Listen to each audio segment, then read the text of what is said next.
د پاکستانی پوځي رژیم چې په خپل خاوره کې تل افغان کډوال سره ناوړه چلن کړي، تازه د کډوالو په دوه لاریو کې وسلې چې افغانستان ته یې قاچاق کولې تورخم کې د امنیتي ځواکونو لخوا نیول شوي دي. د ننګرهار امنیه قومندانۍ مطبوعاتي مسؤل سید طیب حماد وایي 515 میله بېلابېل ډوله وسله یې نیولې ده. امنیتي منصوبینو په تورخم کې د کډوالو په دوو لاریو کې چې له پاکستان نه افغانستان ته انتقال کېدل، په دې کې 525 میله بېلابېل ډوله اسلحه نیولې ده.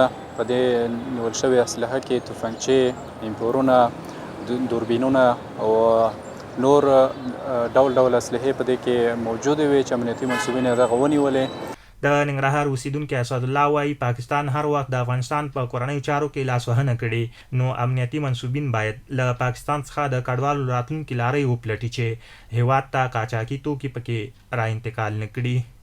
دغه پېښور نه چې دا کډې راځي وروره باید د دې سم تحقیق وکړي چې قاچاق پکې رانشي، مواد مخدر پکې رانشي، وروره وسلې پکې رانشي. دا زموږ امنیت اوس برقرار دی. پاکستان نه غواړي چې دا زموږ امنیت برقرار وي، غواړي چې دا زموږ امنیت خراب شي. باید د دې دا زموږ چارواکي د مخنیوی وکړي.